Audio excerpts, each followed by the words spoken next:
The Wild Wild West. Hey. No, you're fine. We're here. The ledge, dude. The legend. Voss. You, dude. The legend. It's so good to be here amongst you. I know he's going to do that. I know what you're out there. I didn't You're expect so it. comfortable. I like Dude, that. turn the hat back around, dude. Show the mothership, dude. Why are you hiding it? Oh no! Why Yeah. are you ashamed? This is how unknown I am. We were sitting in the airport. I was wearing this hat, and this guy comes up to me, and goes, "Oh wow, I'm going there." He goes, "Were you ever there?" Yeah, for a fucking weekend, asshole. 5 sold out. It's so funny. You work there. This is my career, real quick. So Go. Over Not the real su- quick. Tell us about it. over the summer, like I did 4 shows on Bert's tour. You were on, Yeah. right? Which was, 15,000, 8,000, whatever. Yeah. Then I went to LA, did the Comedy Store, and then some other room down by San Diego. Great week. You're doing a Comedy Store. Then I came home, did the Mothership, right? And 5 sold out shows, even though every show sells out. Yeah, But that's still, all right, that's all right. still, there's a lot of fans there. Yeah. They love comedy. Then I taped a half an hour, and then I did outside on a parking lot under a tent in Jersey. It's only 20 minutes from my house, and it was a Friday night, $1,500. Yeah. So, That's why you're the legend. That's what I'm saying. You are the legend, dude. but people, You're water, dude. You just go high and low and just. if you go into a hospital and look at a heart monitor, it goes up and down. For Yes. sure. If it goes straight across, you're dead. Heard that. Yeah, you see what I'm saying? Peaks and valleys. Peaks and valleys. Thank you. A You know what I mean? lot of valleys. A lot of fucking valleys. I'm a lowland man myself. But people. I had some valleys this weekend. I thought that new material was sharp. It's not, no. dude. It is Oh, not. no. It is not good. No. I had to do new material because I had a special come out, and I was Yeah. like, nice. First 30, 35 minutes of the show is brand new. It was good the first time I told it in Detroit. I was like, damn, I got it already. Yep. It didn't hold up in Orlando and Fort Lauderdale. First half When hour. you say don't hold up, you're saying it's like not where you want it to be. It wasn't because I was having fun telling it the first time. Yeah, now and then it's- I was the second week telling it. I was trying to remember what I said. Yep. And it just needs a lot of work. Do you record audio and listen back? I need to start doing it. Dude, with I this. do. It helps. See now, I don't know if I can horrible because listening. then I'll be like, holy shit, I'm the worst of all time. You got to be your biggest fan. I swear to God, I'm my biggest hater. It's not even. Your biggest No one's critic. close. I listen back and go, that guy has a speech impediment. It's fucking horrible. Holy shit! Why didn't anybody tell me? I had a tough time realizing I don't make any sense 80% of the time. Yeah. I'm just like, and then this, and I set things up in the most You schizophrenic think way. you're making sense? I don't make any sense. And I go, I think they got it. And then you hear it back, you're like, I hope everybody understood what the joke even was. I think I got pity laughed all weekend. They're like, yeah, go ahead, guy. I don't that get could have here's- been Detroit. Could have been dudes that were pumped to see me. Here's I can't sit down. I could if I had, but I don't sit and write. If something comes to me, then I use it. What do you mean? I got 7 fucking albums. I got 7 albums. I don't know how, and 5 of them are really good. Yeah. The last, you know what I mean? They're good. The first one is your first album with whatever bullshit you did, whatever fucking was- shit I you did think I back then. I peaked on that first one. I told them to take it off as serious. Take that really? out. Oh, are you kidding me? The stuff I was saying, but anyhow, I'll come up with a bit. In about a year, I go, okay, I got a new album or whatever. Yeah. I can't go out and just do a new half hour. I don't know how you Well, could it was do that. some older. It was just stuff I used to do, and it's like, all right, now I think I can more comfortably explain why it's funny. And turns out I can't, and I need to. But here's the thing: gonna have to work, which sucks. the real deal is in life is it funny to comics? Because club owners and no one gives a fuck about funny. They care about numbers. Yeah. They don't give a fuck. I've had a club owner. I said to this club, I go, I'm the best I've ever been. Because that doesn't matter. What are you selling? Yeah. And so, if you could sit I never sit and watch people do comedy. I sat for an hour and watched you at the Stress. And it's outdoors at Stress. Oh yeah. I watch Chris Porter for an hour. He's a funny fucking Chris cat. Porter's great. You know, there's certain people that you'll sit and watch going, that's fucking brilliant. That's funny. That's good. But club owners, you don't see a club owner, 9 out of 10 or 8 out of 10 are not sitting there watching the show. No, they don't watch after you come off stage and go, man, that was a good bit or that was funny. Yeah. You know what I mean? Because real quick, and I'm not, there was two promoters online on Facebook. Mm-hmm. They were arguing. And one of the promoters said, I'm old school. I just like funny. If you're funny, not how many followers you have, Damn, this you're and walking that. people. Huh? Nothing. You walked there. I walked half the room in Canada. So one promoter said, I just like fun. And the other guy's going, I don't care about numbers or followers. And the other one goes, well, I have to keep the doors open. So I wrote to the other one, I go, if you went to a restaurant and they gave you the biggest portion on the planet, but the food stunk, would you go back? You know what I mean? He didn't get back to me. So, he didn't get back to me because he knew, do you go for quality or quantity? So quantity now. I was been a big Golden Corral, man. I've been to big old pile. Old Country Buffet. But you know what I'm saying? Now it's a quick fix. Yeah. For sure. It's a quick fix. Fucking, I don't know. I'm not bitter. I love doing comedy. I love doing comedy. Of course. I'm just saying it's a quick fix in everything in life. Though. Yeah. But wasn't it a quick fix when you were like Tough Crowd? I remember you guys talking shit on like Dat Fan and like guys that were like new that were blowing up.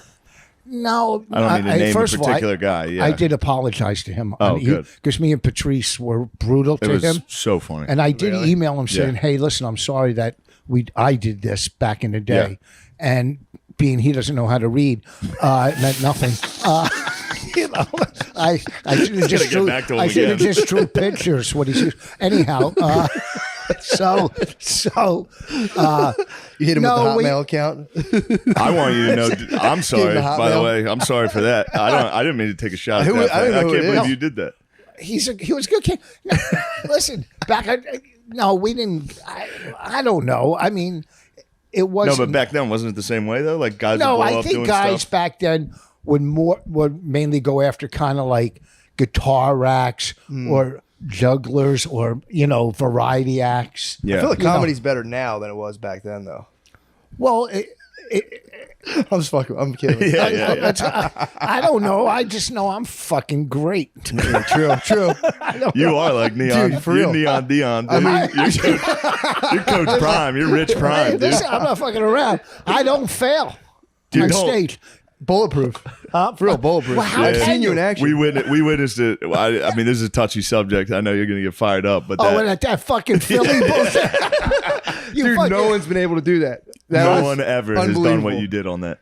I made it through it. I don't even. You didn't even make it through it. You dominated. transcended the show. You beat You us. transcended the form. You made fun of people that were anonymously talking shit on you And got and them. won And won. without knowing what they were saying. No, he turned and looked at one point. Oh, you little fucker! You cheated. But still, you even didn't still, know the though. rules. We just Even still, dude. That was an everyone who accident. did that I would host that for like. I'd be like, I'll do like 10 up front. I get like 3 into it. I'm like, oh, we're gonna bring the first. shaking. It's terrible. Dude, I would get up there and shake. It was so bad. I was doing rooms. You just ripped like 25. Yeah, just like what are they saying? The meanest Fuck thing them. in the world is being like Fuck them, bunch of losers. I fucking spent more middles, money on my teeth losers. than they made Yeah, combined. That one got all of us. I still remember that. That was like 7 years ago. I remember that insult. It's funny. I mean, I was doing rooms with, 400 fucking black people sitting like this up Yeah. front. Yeah. Rooms that black comics were scared Before to they do. had cell phones, though. Yeah, Imagine now it's no. harder. It's Now harder they're not now. even close now you to gotta looking. battle Now Instagram. I know. This room, the Peppermint Lounge was so rough. The show, they said it starts at 10. You get there, it doesn't start till 12. What? Every fucking any black celebrity in New Jersey, Shannon Briggs, the boxer, Queen Latifah, Naughty But everybody was always there. Yeah. And there was a comic bombing, and I mean he was bombing, and this Yeah. dude just walked up to the stage and threw chicken bones at him. Oh my God. Right? You got to walk off. You got to be done. You got to be done. Yeah. I mean, we had Someone threw a chicken bone at me. I'd be like, all right, yeah, you're right. You're right. Yeah. I'm sorry. I'll take these to the trash for you guys. I'll throw those out. It's just, I don't know. Back in the day, we didn't really. I don't know. Listen, if there was internet, Twitter, Instagram, all that shit back during Tough Crowd, you guys the would last be all over it. Are you dude. kidding me? Crowd work. Patrice would be posting crowd work clips with captions. That fucking motherfucker. I brought him into O&A. I brought him. Yeah.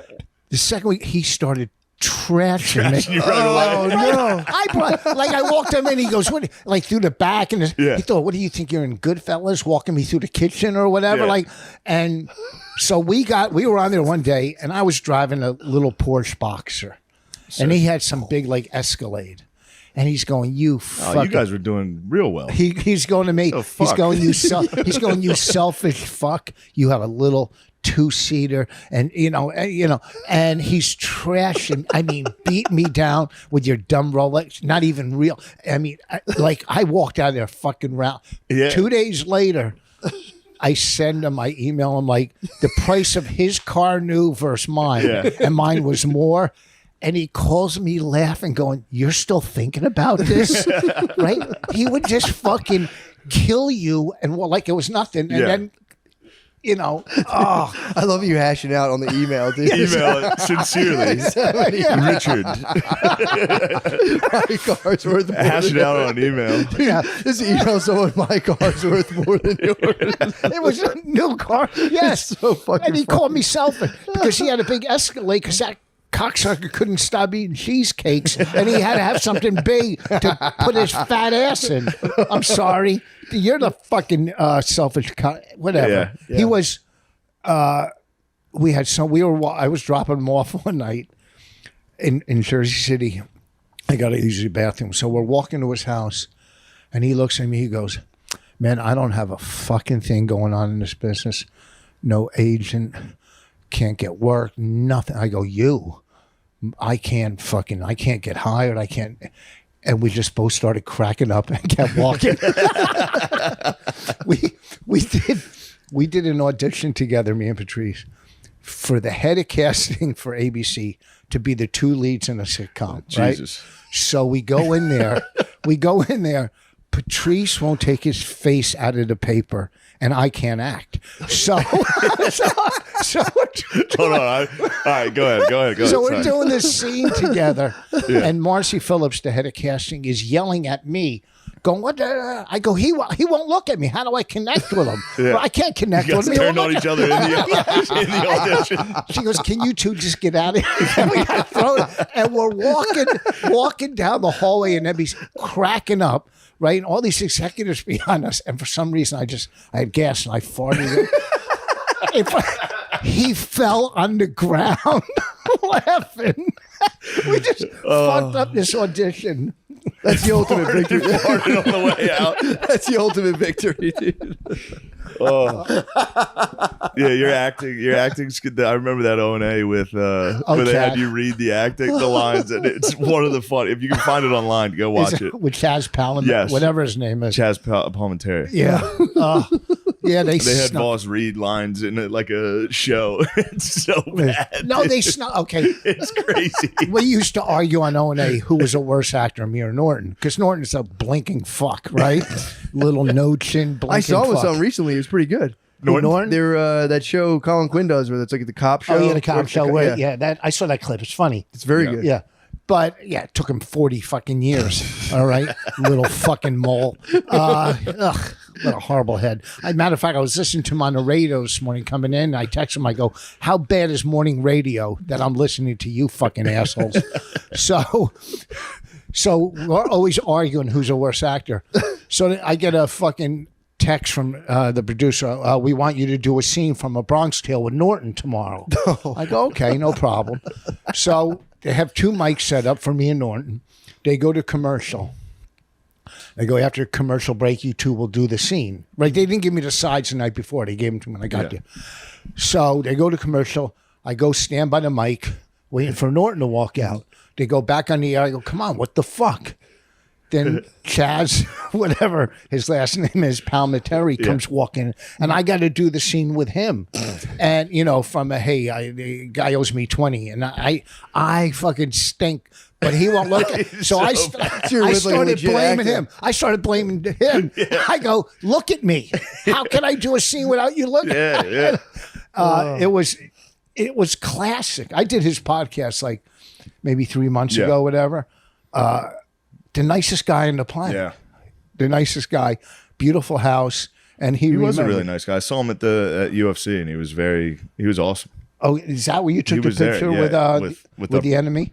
The enemy? No. You're such a fucking old CNN liberal No, I'm bitch. not. Oh, you're a demon rat? I'm so far. He's such a little bitch, dude. No, I roasted him. You love Biden, dude. Are you crazy? Are you fucking mad?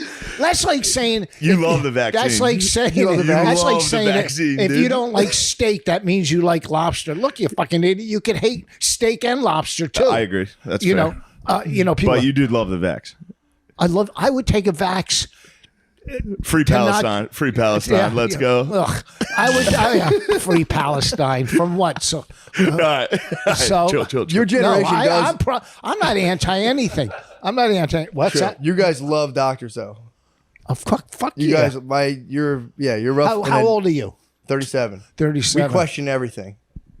Okay. The boomers are like, yes, doctor, yes, doctor, yes, doctor. We're more critical. Yeah. We're you say, yes, daddy. Okay. Here's my doctor. You need another vaccine. I'm making $25 every time you take a booster. You go, oh, that makes sense. I'll get another one. Oh, really? And every time you fucking click or buy a phone, somebody's making. Shut up. They got to make money too. All right? True. They got to make money. Sure, they don't do it for free. My doctor passed away in June. Must have been a bad doctor. I said, what hope do I have? Yeah, that's not good. I put in memory on my special for him before my dad. My dad died July 31st on my daughter's birthday. Damn, on my dude. daughter's birthday. And I walked in, I go to my daughter, happy birthday. Grandpa's dead. Let's go have let's go have cake. That fucking asshole. Fucking narcissist. Couldn't wait a day. Made it all about himself. Yeah. Then we buried him the next day, which would have been my mom's birthday, August 1st. Whatever. Oh boy, am I a depressing piece of shit. No, I have nothing. It's very uplifting. I have nothing. I have nothing. What's it like when both your parents die, though? Isn't it kind of like, is it slightly freeing, or is it just depressing and weird? Here's the thing. I have 3 daughters. Now I realize how tough my mom's life was as a single mom with a dad not sending child support, nothing. Yeah. Okay, and I realize that. But everything in life, I did the opposite of my parents, and I raised 2 fucking amazing older kids, both pregnant now. 2 days they're going to deliver. Houses, great jobs. My 16-year-old's a 16-year-old. Okay. But I was wondering why one got left out of the equation. I was like, what happened? Yeah. No, that's Bonnie's kid. No, she's a Bonnie, like my daughter, has really developed. And the other day, What? Oh, Bonnie said to me, she goes, "Have you seen Raina's breast?" And I go, "No, the drill bit broke." But Wait, what?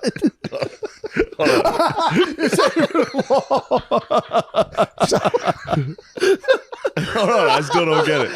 The little peephole in the wall. Oh, there we go. All right. Fuck you. It took me a second. So that's how clever I am. Well, I'm glad that you brought us food. Fucking candy Shut corn up, from dude. Halloween. Candy corn from Halloween. Try it. It's good. Yeah, the guy sells out fucking stadiums. Here's candy corn, Jew. Have some candy corn on me, fucking high roller.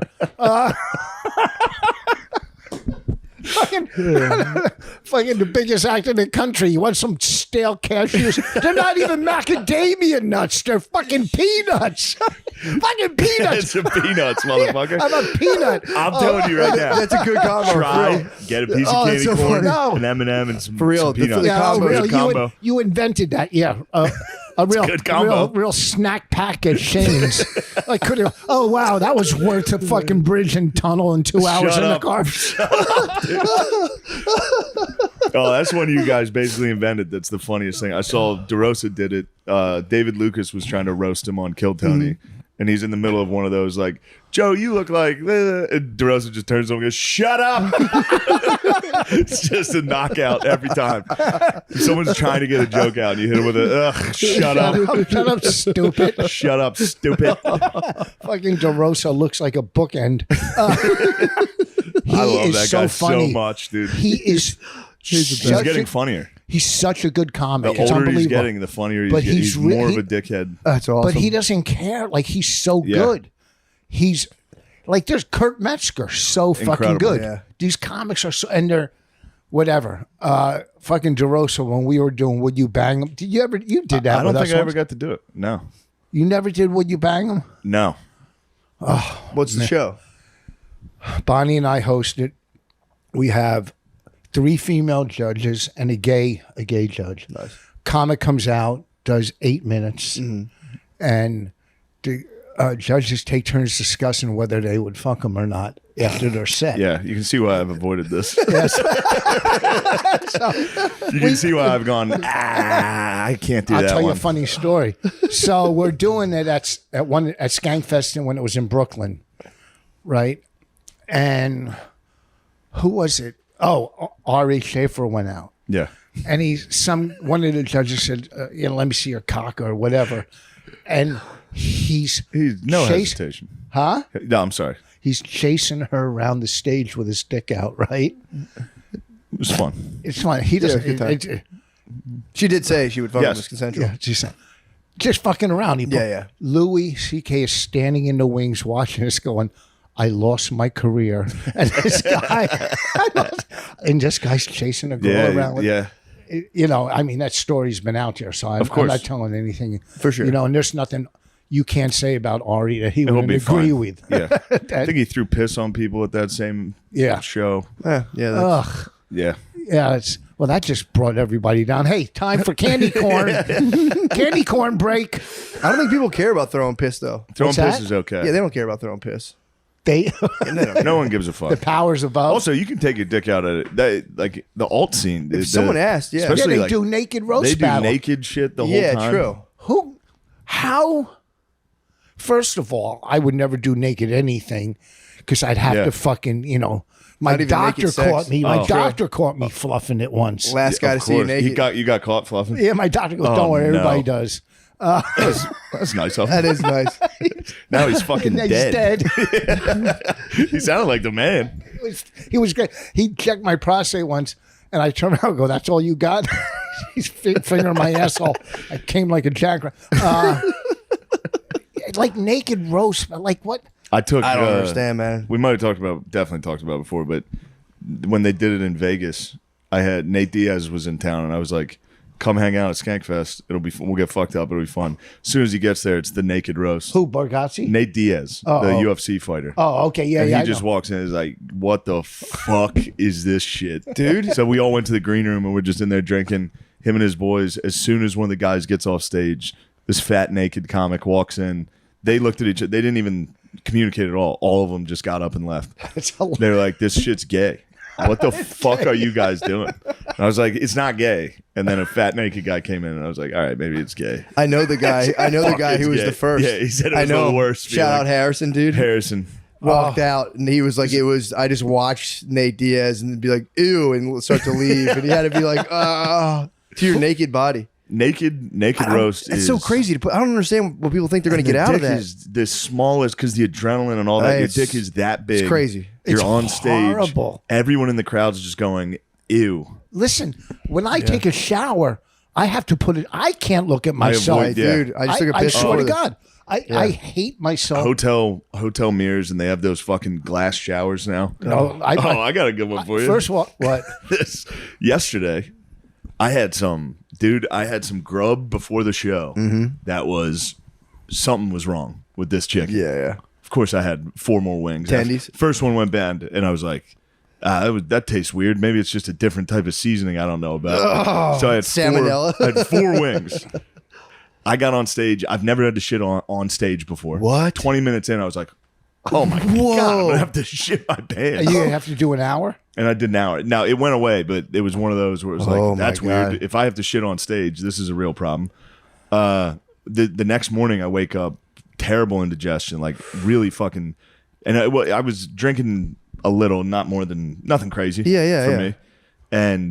But they had me in this hotel room that was insane. It was like a penthouse overlooking the ocean. Yeah. Giant. But every shower was like a stone, like the shower inside was stone. And then it just had a glass window out to the outside.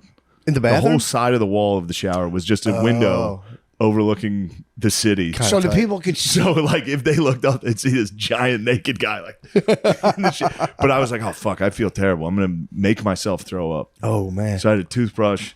I like stuck it in there. I thought it would be like a little. Dude, I was standing. Dude, I went like that. It was like 5 monstrous pukes. Anyway, I thought you'd enjoy that. Probably Me- food But poisoning. why? I From did. the- I was from the so wings? sick. Yeah. Dude, I almost shit myself on the way to the I airport. just thought it'd be a fun visual of Dude, a giant fat guy in a skyscraper. Just I don't think you're fat. I don't even shut the fuck up, boss, you fat. bitch. Dude, Shut up. 6 o'clock in the morning, I almost shit my pants in an Uber on the way to the way to the airport. I ate this spicy like pizza stuff, and I was like, before I left, I was like, I got to shit, and I'm like, I'll be fine. I Yeah. get in the Uber, and it was so bad, I had to sit like this. I was sitting sideways, dude, and I was just Sitting dude, sideways. and I was like, I'm not farting in this Uber, and I was getting the cramps were so I'm not bad. farting in this Uber. I had I'm to putting my foot down. I had to let it out, and I was like waiting to have it smell. I was gonna apologize to the lady that, yo, I'm so sorry, I'm gonna Yeah. shit my pants. So then it was dude, it was so bad. I was flying out of Terminal D. We pulled up near A, and I'm like, you can let me out at A. And she was like, what? And I looked into A, and it looked like there was no lights on. I was like, actually, is that where they do pre-check? No, I don't think so. I'll go to D. Dude, Yeah. to go to D, run into the bathroom. It was like before the security. There's no toilet paper. It was so bad that I go, no toilet paper. I went, I don't have time to look for anywhere Yeah. else. Shat. And I was like, I'll just grab this. Shat. I'll grab a seat covering or something. And then I remember, I go, holy fuck, Brittany put Kleenex. We had like it wasn't even an Yes, argument. She dude. put like packets of Kleenex in my bag, and I was like, the fuck am I going to do with these? I don't use these fucking things. And I was like, oh my God, thank you so much. Took the Kleenex out, wiped my ass. hit the Kleenex flat. wipe's nice. It was beautiful, Yeah. dude. I was working years ago the comic strip in Fort Lauderdale, back in the day when girls were just throwing pussy at comics. And I guess I was dating this girl, and between shows, I went out and fooled around with another. Yeah. The girl was with me and just drove back to Jersey Yeah. that day. So that night between shows, I was fooling around with this girl. And I ate wings too. The wings in Fort Lauderdale. So I'm getting ready to do the second show, and I'm sitting there. And Every comedian just got done eating wings. Dude. Just got done eating It was wings. wings. I swear to God. Hit her with the buffalo bread. And I farted, Spicy and a little came out, and I ran in the bathroom before I was introduced, ripped my underwear off, Oh, wiped no. my and threw them in the garbage. Dude, that's like a sniper disassembling his rifle, dude. Yeah. Get it right out there. I was working at a club when I first started. You remember they used to have God. painter pants when you used to wear the white. Yeah. I was wearing white painter pants, and I didn't have underwear on, and I didn't realize I had bright yellow piss stains. And I'm on stage, and someone yells, "He's got piss stains!" Oh, did I fucking bomb so bad? You course. can't get out of it because Yeah. bright yellow. He got pissed. He's got piss stains. Oh my God. Did you ever hear the Darrell Hammond story? No. Oh, he just comes up from Florida. He was just a meek, regular, no teeth, nothing. He knew nothing about New York. He's doing one gig. It's a nightmare. So there was a gig, Shooting Star in Yonkers. Fucking mobs, everything. Yeah. Italians, So he walks out. He's headlining, and they're talking and da-da-da. And he says to him, he goes, if you people would listen, you might find this funny. And some guy in the back stands up and yells, he's wounded, let's get him. Fucking, Oh, that's tough. Someone, that's a smart heckle. Yeah. Someone being like, he's weak right now. No, He just showed vulnerability. You Get can't him. get him. Oh, fuck. You can't show vulnerability. Who is that? Who's Davis? Gabe Davis touchdown this week. Didn't hit the celebration. That fucker. Really? He scored this weekend. Didn't For who? What hit teams the do you play with? fucking the Bills.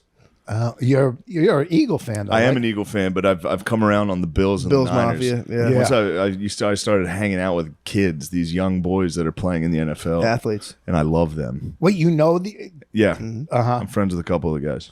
But Gabe promised a touchdown celebration. But I He talked probably to him. regretted it. Yeah, he I probably said, "Where the regretted fuck it. was that celebration?" He was like, "I got the wind knocked out of me as soon as I scored that touchdown." Really? And I watched it, and it's very funny. Oh. He doesn't celebrate at all. He gets hit, and he's like, just stands there with the ball. The Bills killed.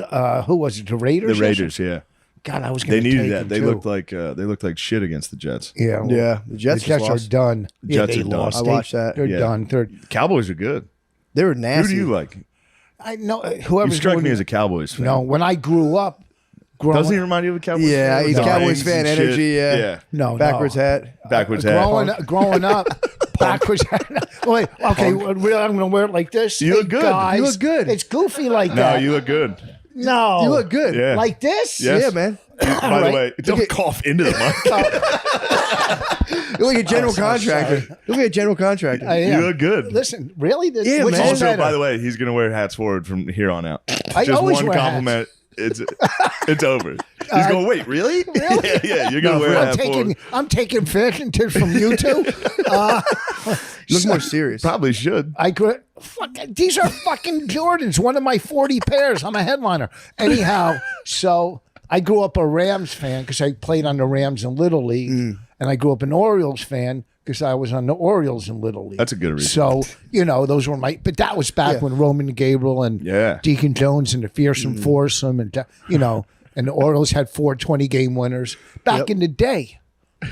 I got Pistol Pete's fucking rookie card at home. Really? Yeah, fuck yeah, Pistol Pete. Hold on. Can you tell us some stories about when you were doing crack? Yes, 'Cause it's so funny. How long did you do crack for?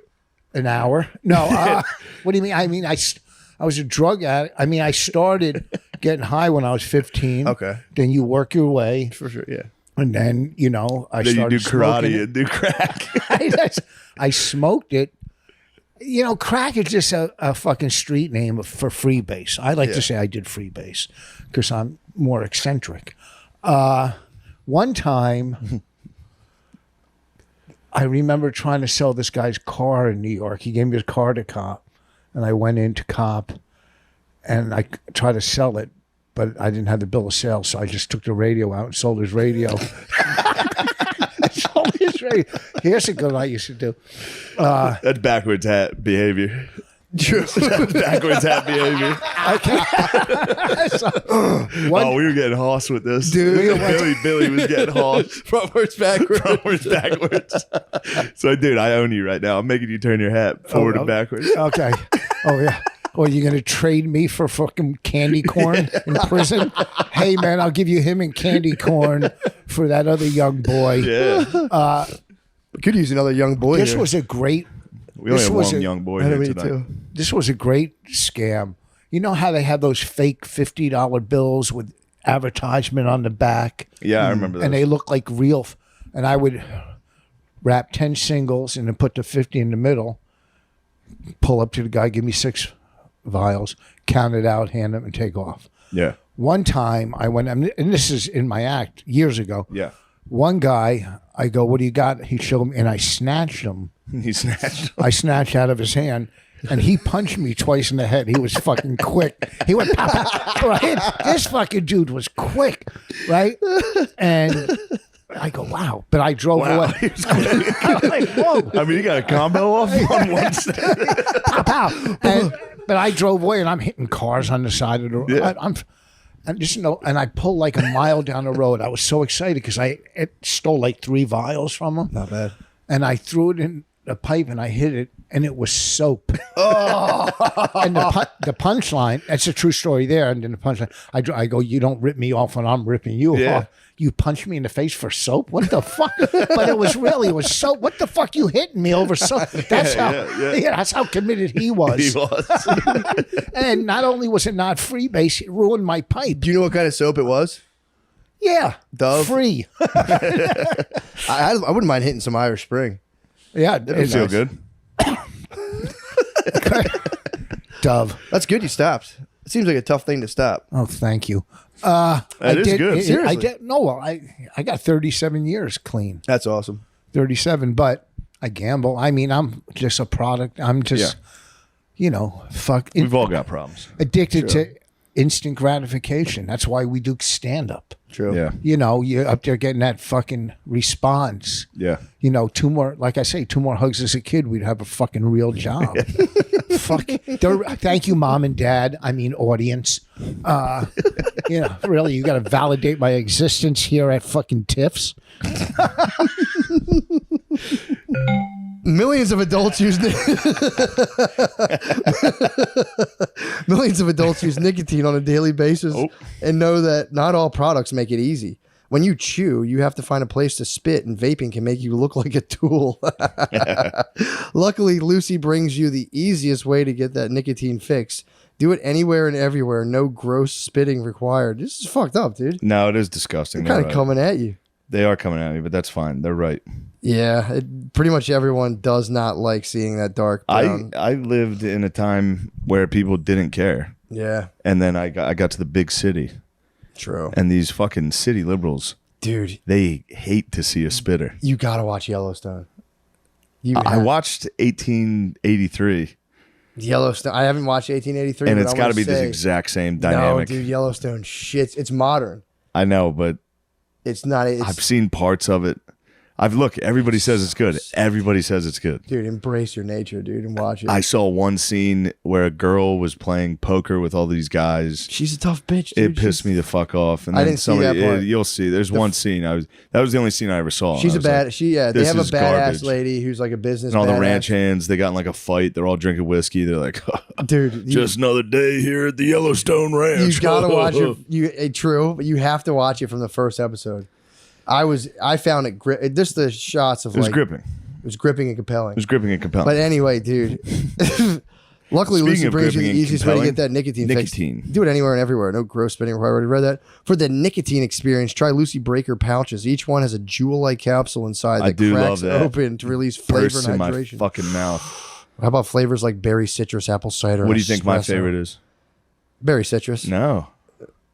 Mango. Mango. True. Oh, I was thinking. Yeah, I was thinking. I love feeling that mango burst in my fucking mouth. Oh I my go, fucking God, yeah, sweet peach releasing. fucking burst right in my mouth. You can even choose your preferred nicotine strength to totally customize your experience. Visit lucy.co and use promo code DRENCH to get 20% off your first order. Shipping is always free. That's lucy.co, promo code DRENCH to receive 20% off and always free shipping.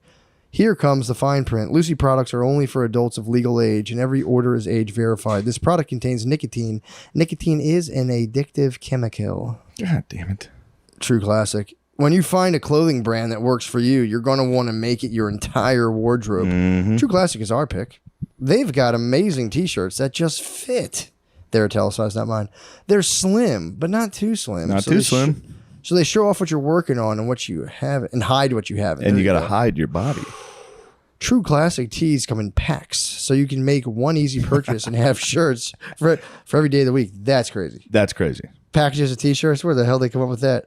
I Dude, like it. I will say, Where'd you get that belt buckle, dude? bro, I got this. No, I got that What when are I you was doing, in boy? San Diego. I bought that in San Diego. What are you doing, boy? Look at that, dude. I got that in San Diego. Tuck your penis so we can see it.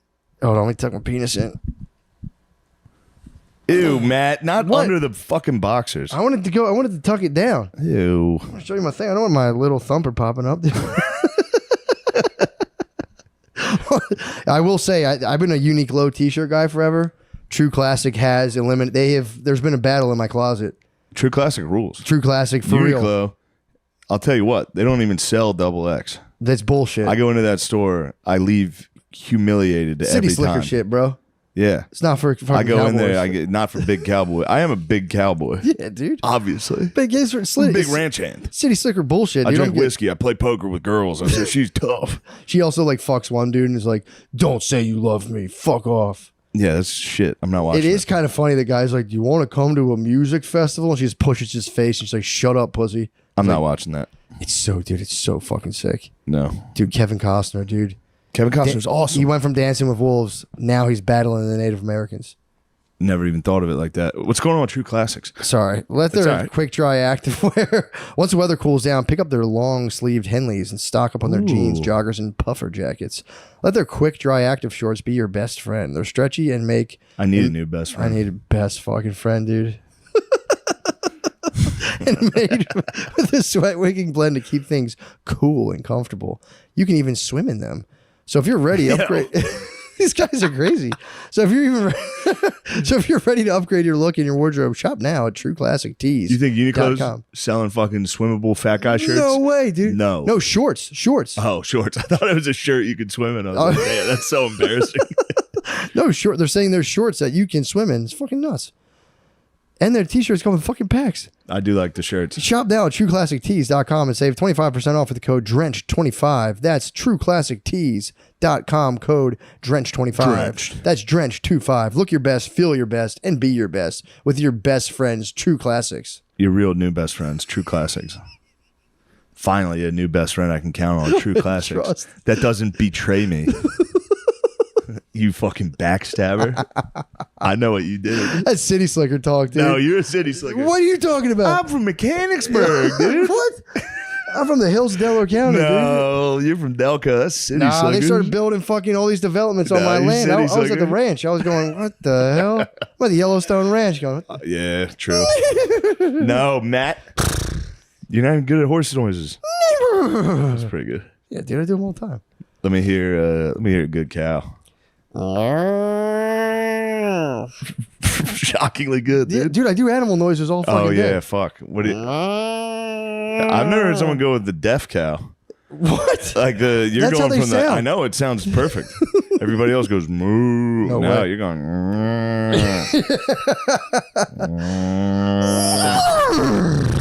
True Classics gonna love this ad read. Let's get back to the show. All right. Now you were a karate man too. Back in the day. Really? What You belt? ever see him? No, I've He's never got a seen photo it. on his phone that's so fucking. He's got a Jerry curl. He's throwing a kick in a fucking karate gi. When did you start? Was the karate through childhood, or was that like a No, I probably in my 20s I was really fucking good too. damn? I was fucking That's awesome. Imagine him on crack doing fucking. tournaments. But I wasn't doing crack then. That's Cobra Kai stuff, dude. Yeah, you're a bad guy. Bad karate guy. Yeah, that was season 1 and 2. I stopped at 4. You gave that little kid a kung fu snatch, dude, and hit the crack vials. I was standing. I was like Kane in Kung Fu. Dude, you're getting popped twice. It's just like the noise you must have made. Like, That fucking guy. fucking asshole, fuck you. It's like a fly. Side swiping cars. It's like a fly landed on me. Me and Norton were standing. Me and Norton were standing in front of a restaurant in New Yeah. York, and I went to throw a kick, and I slipped in like the garbage fucking juice on the ground. garbage. And I fell in the garbage juice on the ground. Fucking homo. You gotta look carefully. That's me in the black. Damn, dude. That's crazy. Yeah, the boss man. I was the man back in Why'd the you day. stop the martial arts? Crack? True. True. Fuck. You just get older and you Happens to some of start the great karate you masters. start, Miller. Crack cocaine. you start partying. Yeah. You know. True, you yeah. True. We were young. Me and all my friends, we would just sit and get high and fight each other all night because we all took karate and we'd sit Sounds there. awesome, actually. Yeah, it's It was fucking so tight. much. We'd sit there in the basement. To say there was 4 of us and we're getting high. We had this carburetor. You know get those high like, on what? pot, just pot, okay. real high. And they go, "We're giving you a choice," and you had to fight the other 3. That was a choice. Or we'd go outside if there was like 6 of us and pick teams and just have our team and just fight on the front lawn. All That's great. tight. That's because awesome. everybody we all took Yeah. karate at the same school, and Yubi was the best. This dude Yubi, he passed. This fucking dude was so good, and then I was probably second because I was real quick. I could throw a side kick, you couldn't see it. I was fucking so good, and then I fucking started getting pussy and shit. Yeah, it destroys that's every it. karate Yeah. guy. Every karate master, the second karate one taste of pussy. Done. Didn't you grow That up is playing how you. sports? Yeah, I did. Yeah, We used to do that. We used to pick teams and fight in the basement. That was fun. For real? Yeah, I mean, not like it ended when I put my friend through the wall.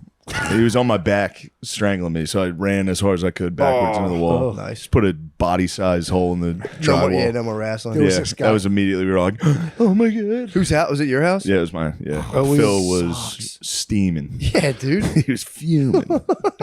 There was a guy, Teddy. He was on my back. There was a guy, Teddy, used to get high with us, and he had a fake eye, and we're all fucked up, and just like pus would pour down it. Ugh. He was sitting getting high one day with these other dudes, and one guy just threw a dart in his eye. Holy fuck! We were getting high one night, tripping on acid, and he was there, and we had to kick him out. Yeah, We go, listen, you can't stay here. his eye. Because your eye. Yeah, did it smell? I feel like it would, I don't know. I didn't get that close. I didn't sniff his eye gook. Where but- were you guys? Where is this in Jersey? Yeah, we used to party. Then my friend had a band, and we would party upstairs with a band practice. One of the dudes used to come jam with him, Pat Denizio. He was in the band of Smithereens. All right. Do you know who they Denizio, are? Shout out to Smithereens. He's dead. Oh, dead? never mind. Yeah, but R.I.P. weren't they a big band? I don't know. I feel like I've heard of them. Yeah, I they think I were- have as well.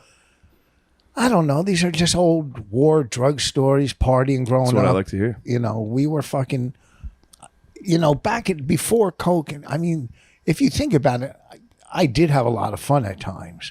Yeah, Just going to parties, It's the best part. Yeah, and then it got real. But How to get real? What was the? well, what was the one come to dude I Jesus? owed money for Coke. He torched my mother's car. Damn. He lit on fire. How much did you owe him? Pretty serious. Huh? How much did you owe him? 600. Man, that's $600. $700. He torched the back. car. Yeah, but back. When Yeah. was that? 2 weeks ago. 39 years You've ago. had some fire problems. Oh yeah. That's a rearecurring theme with you. What did you do? What did you do? And then I did nothing when our house burned down. I was in Sacramento. I was in Sacramento. Insurance cover it? Yeah, but it's, I just wanted what I lost, Yeah, true. I had a Monet and a Warhol, I had my Honus Wagner rookie card. Well, he's doing his bits. Start the car, you fucking hack. Fucking. No, that's good. What do you call it? What was the question about? What is that called when somebody sets fire to their own property? Jewish lightning. It's Jewish lightning. Arson. No, it's called Jewish lightning. Well, I'm going to tell you how fucking legitimate I am. Let me tell you how legitimate. Bonnie had a Rolex. I bought a Rolex. I'm a headliner. And she lost it. She lost just fucking. So the insurance paid us whatever.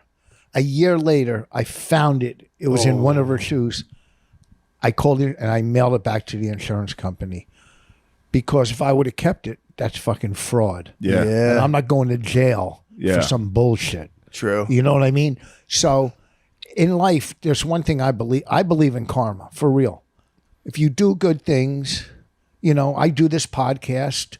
Maybe Rogan will ask me to do his. Is that why you wore that mothership, you little fucker? You wore the mothership for that? I did his podcast twice. I stink. I lost followers.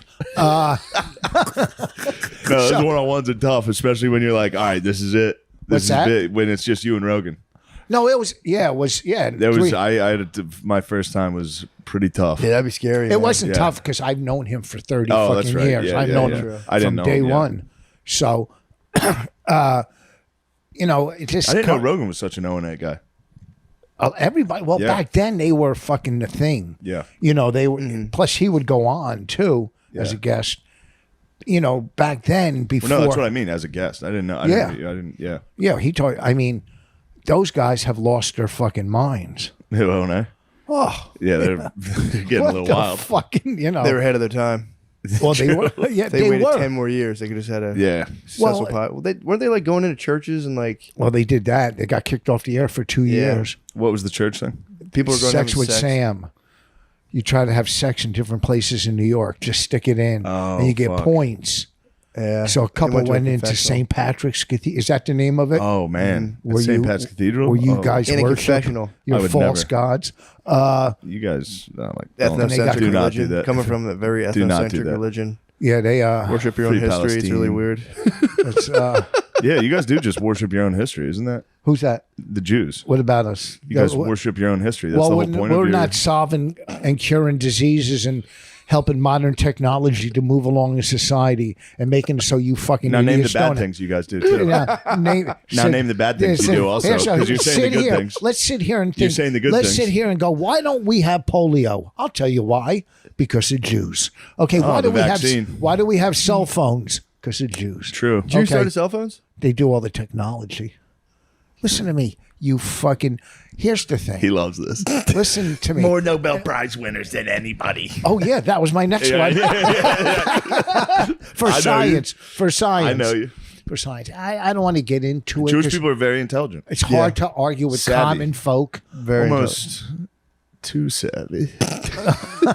You know, we run the country, but there's 3% of us. Yeah. What does that say? What does that say for the other? was my 90 next point, actually. What does You took that? my next What does that point. say for the other 97%? True. We do need to kill the 1%.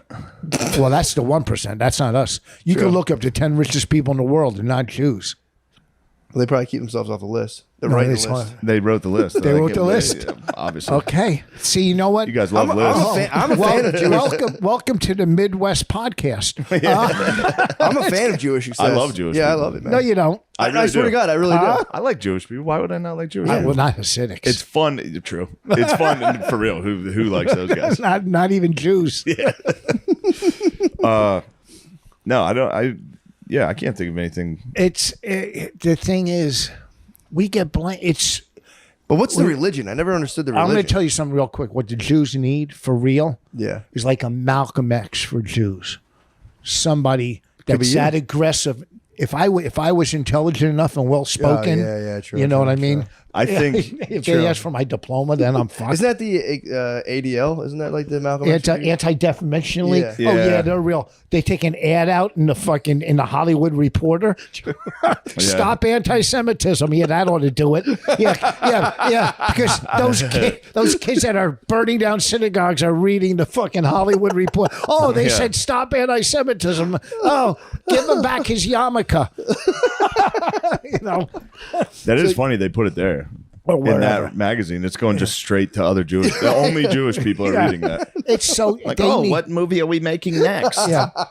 Well, Another Marvel movie. Great. No, well, the banks are financing those movies. And who runs Yeah. the banks? The WASP. No, the WASP Yeah, run the the banks. WASP and the The Jews WASP, not the Jews. The WASP run.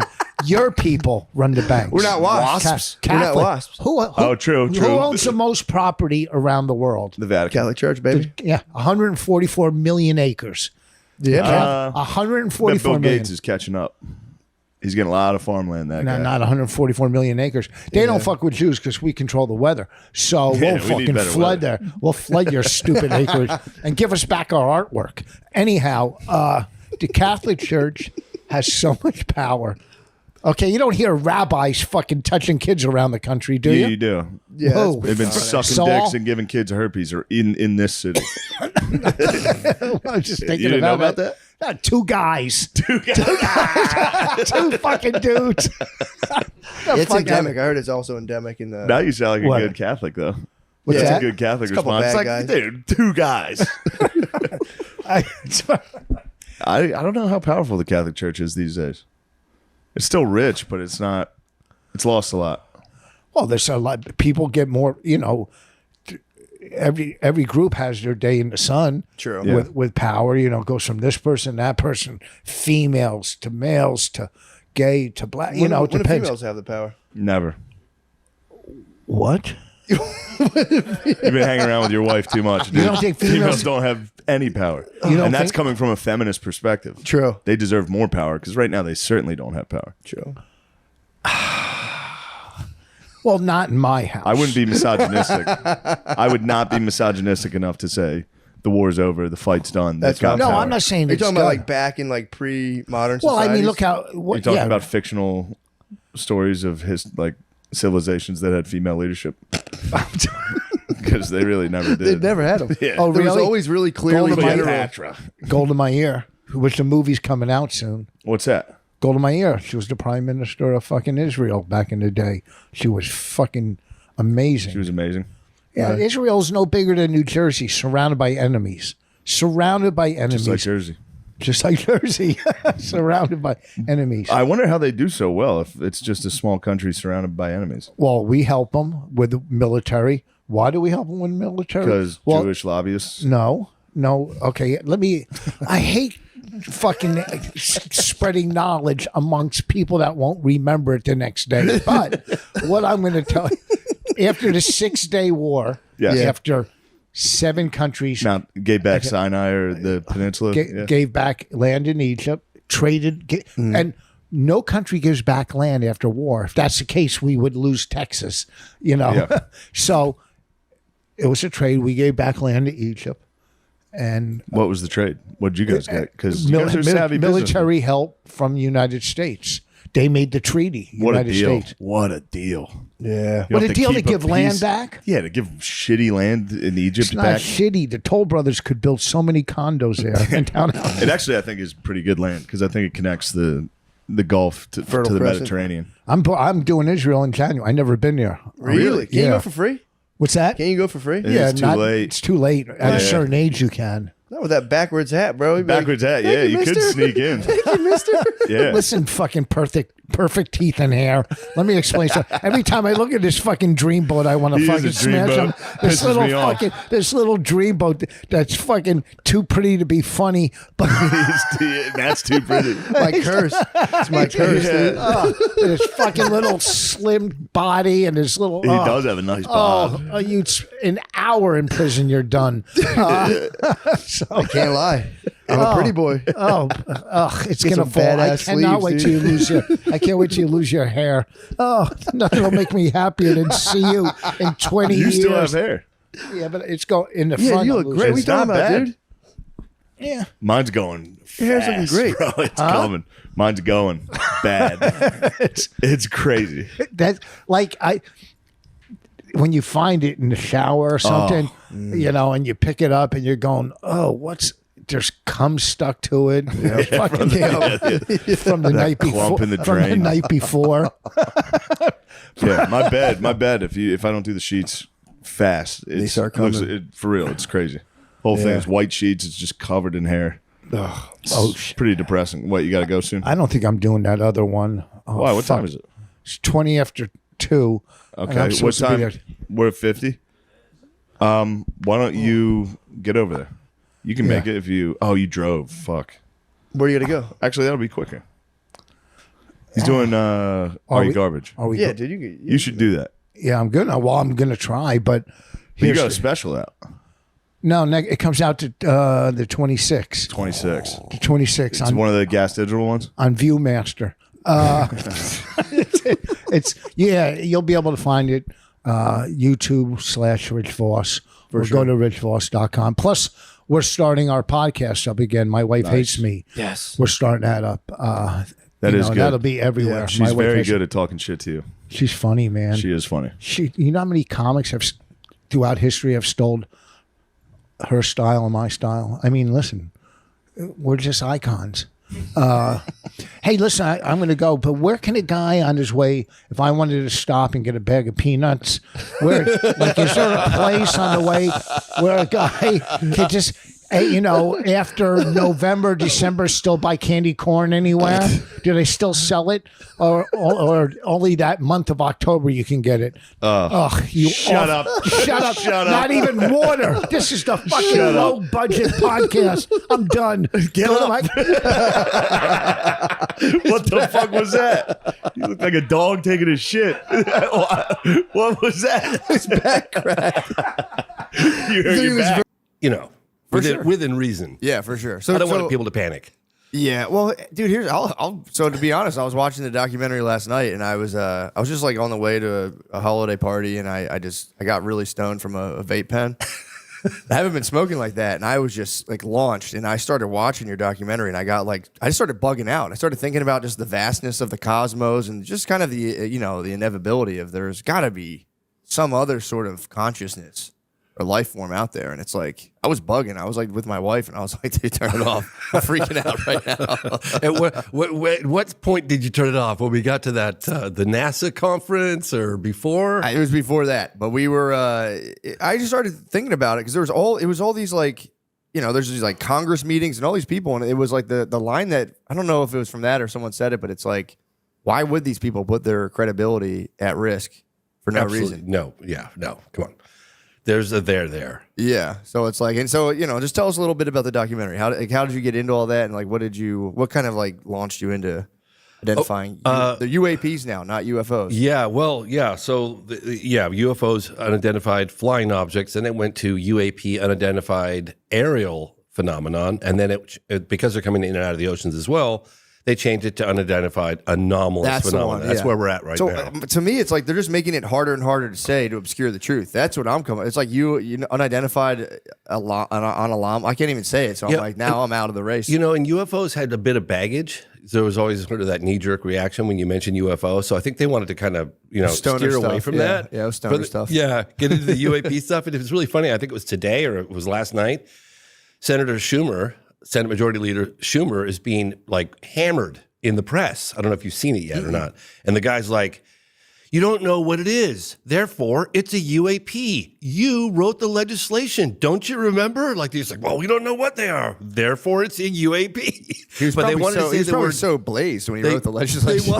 They want to say drones because UAP has people freaking out. Charged, yeah. And it's so funny, too, because they're going, well, we have absolutely no idea what it is, but everyone's fine. Everything's safe. There's nothing to worry about here.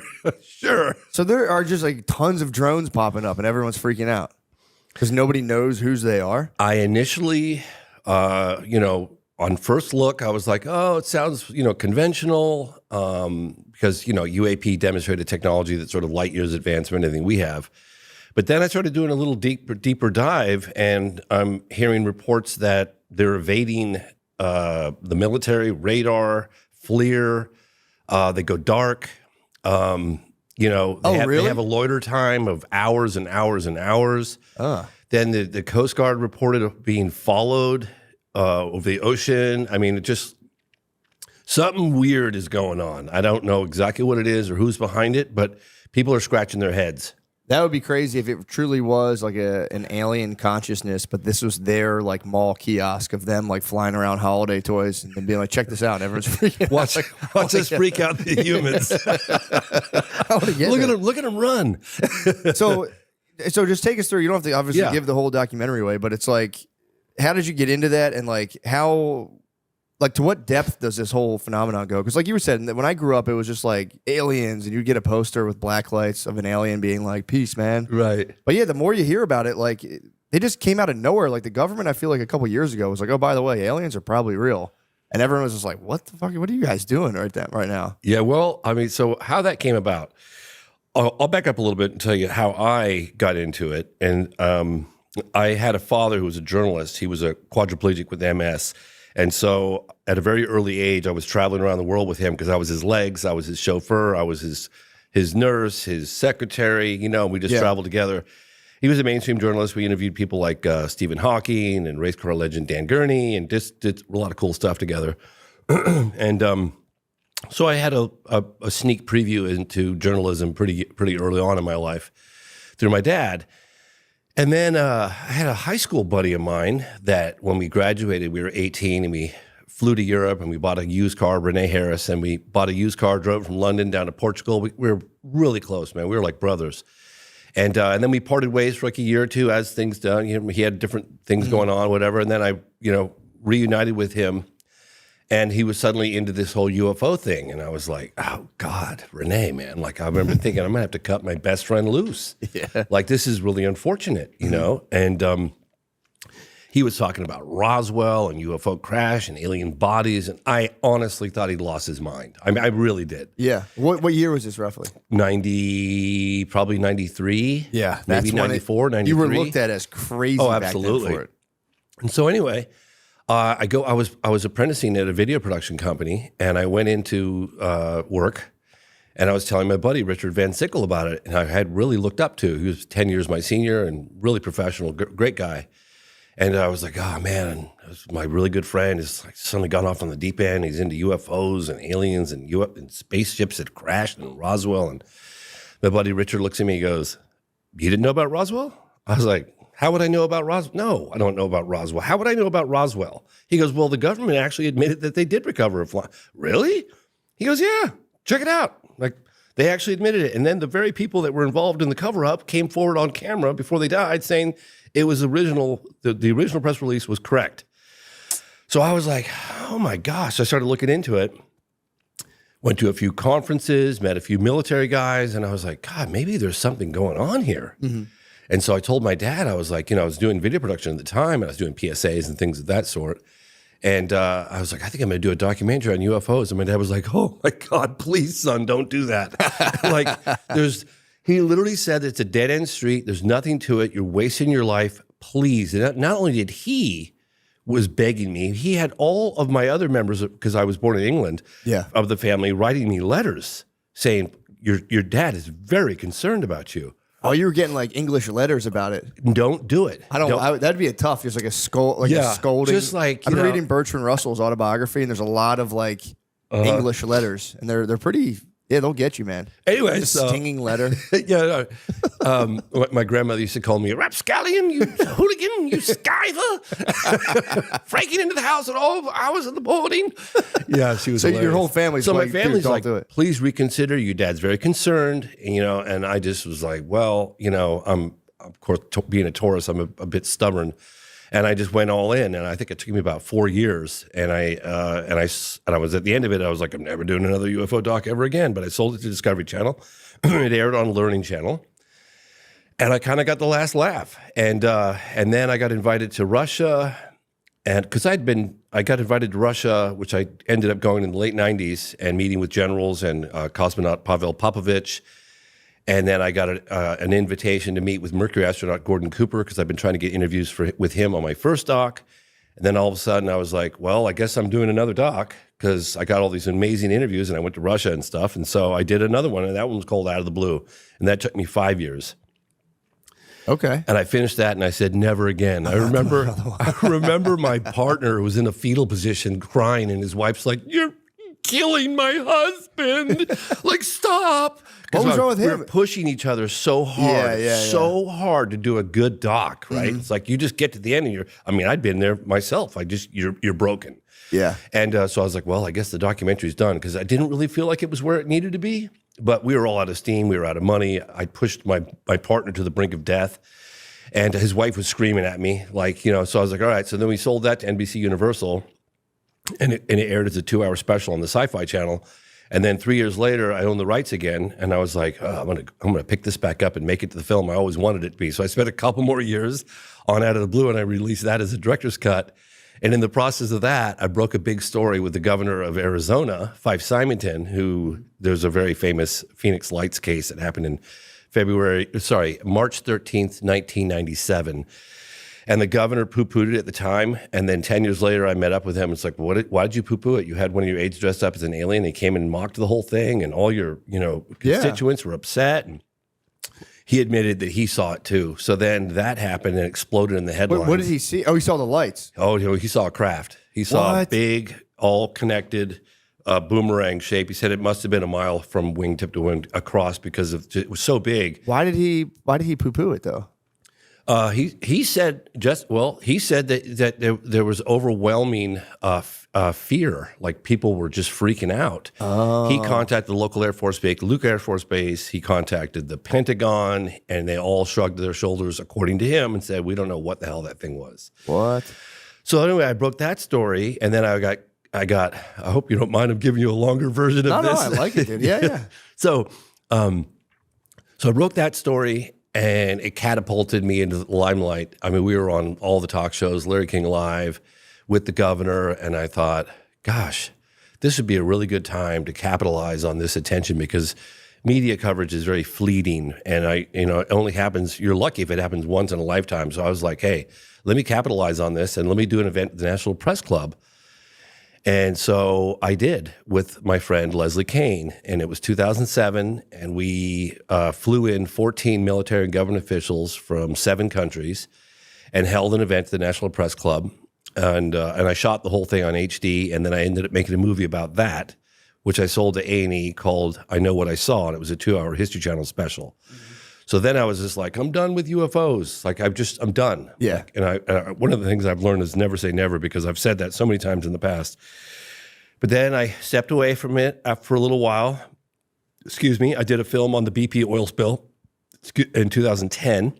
And then Has that ever gotten cleaned up? Are the waters good now from that? Because I think I don't know if they're gonna realize the long-term environmental impacts, because they were pumping Corexit 5,000 feet down into the oil, trying to keep it like from surfacing, because they get fined for all the surface oil. Oh, So really? if they hide it with the Corexit, which they'd never done subsea injection before, so they did that. And They just blanket it down on the bottom, basically. they dumped more Corexit into the Gulf ever before, more than they'd ever done anywhere. It was a huge lab test in the Gulf. Yeah. Oh yeah.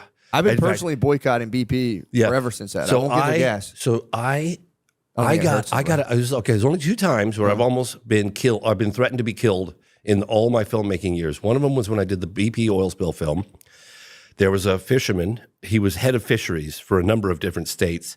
And he met with me secretly, and he was giving me photographs of the fish impact that it was having on these species from the Corexit and the oil. And they had like cysts and boils and just disgusting. fuck. He gave me these photographs, and he goes, "You reveal my identity, boy, I'm gonna hunt you down and slit your throat. Do we have an understanding?" I said, "Yes, sir, we do." And he wasn't kidding. He was like, he goes, "Because I run the fisheries, I'm shooting myself in the foot along with a lot of other people, but I can't, in good conscience, let the people Right. eat this stuff not knowing what's going on, like turn a big lab experiment." The other time I almost got shot in the face is when I was making Moment of Contact. I don't know if you ever saw that film. It's about a UFO crash in Brazil. I was there with my buddy Marco Leal for like 12 years on and off, and I made a film called Moment of Contact. It was released in 2022. Yeah, late 2022.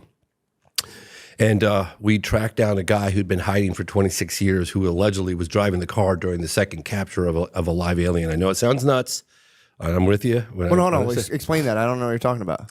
It was a UFO crash that took place in 1996 in Varginha, Brazil. I had been looking into it for 12 years. I didn't believe it when I first heard about it.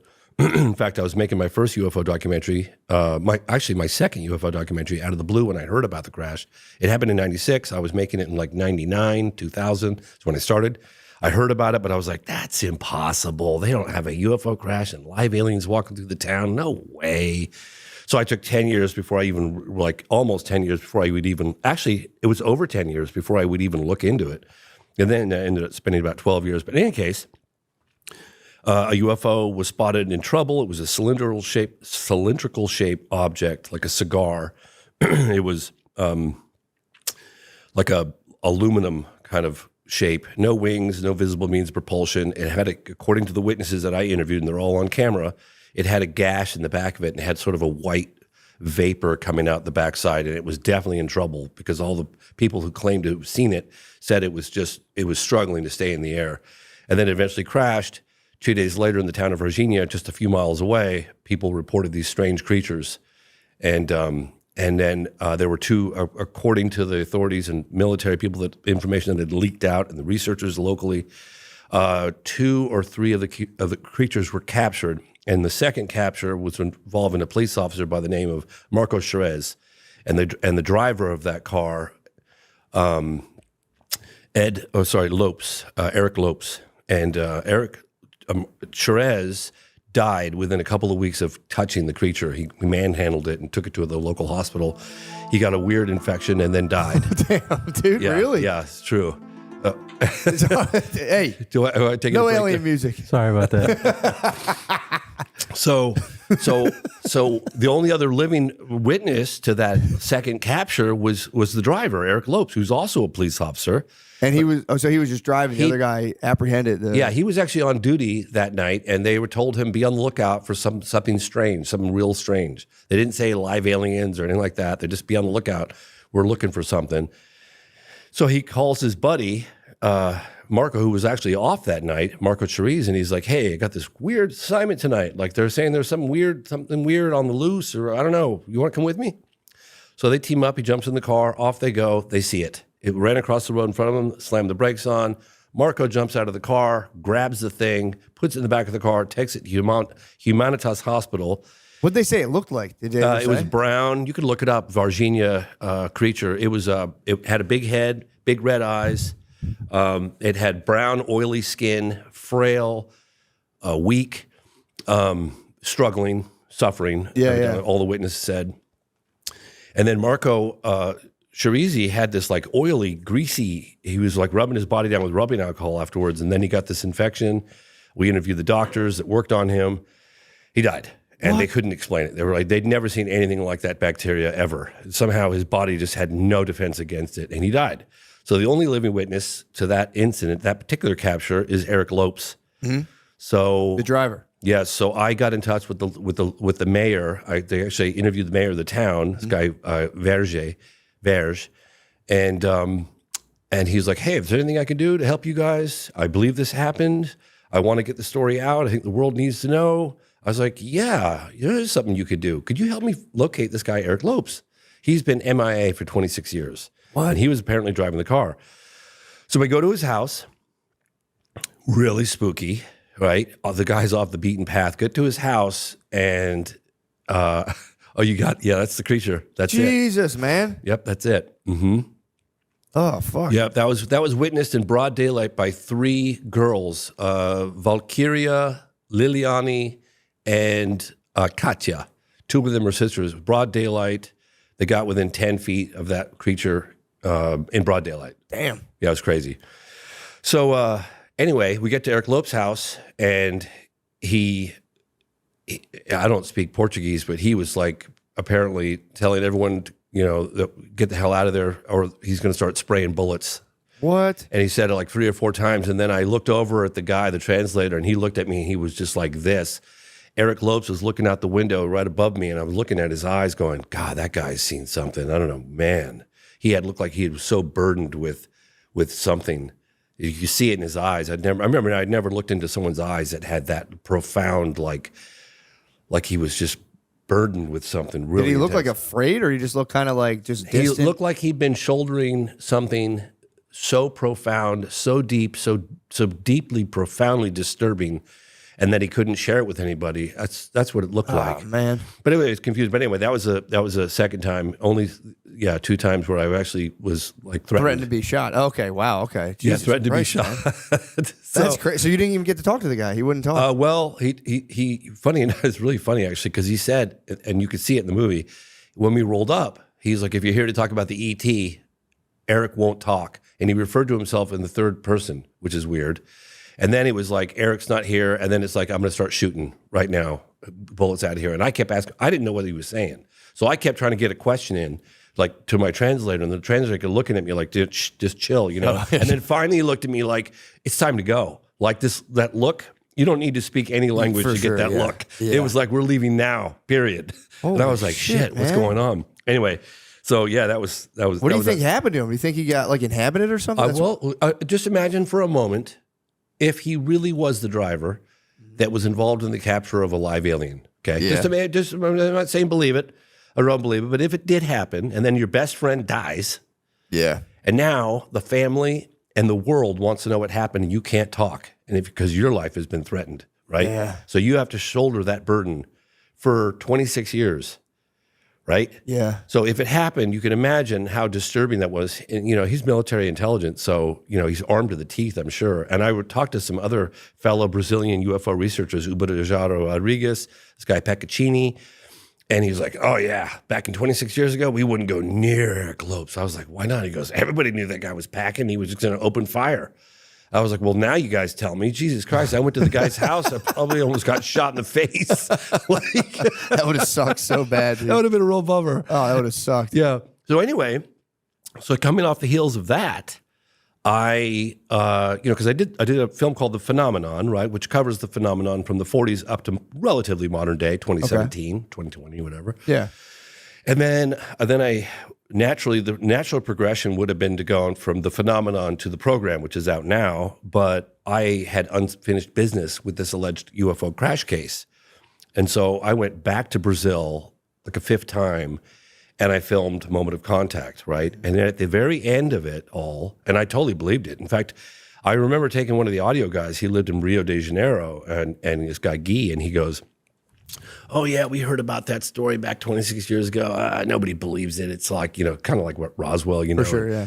Then I took him on all the shoots, and he was like, "Holy shit, this happened," And I said, "Yeah, I wouldn't waste 12 years of my time if I didn't." Yeah. So at the last week or so of filming in Brazil, a flight control officer with the Brazilian military, because flight control, fire department, police, they're all connected to the military. He came forward and said, "Yeah, I saw the United States Air Force plane come in and land in Campinas, and then send Wait, two." what did you say? What? So it was confirmed the United States Air Force was involved with this UFO crash case. Okay. That the United States Air Force flew in to a place called Campinas. And then from Campinas, I know, right? I know, Varginha and Campinas, right? Doesn't get any better than that. Can you believe it? I know. Sorry. I thought my mind was just making tricks. I thought you might have known about this case. I'm sorry. Campinas and Joe Rogan talked about it for a year. Campinas. No. Yeah.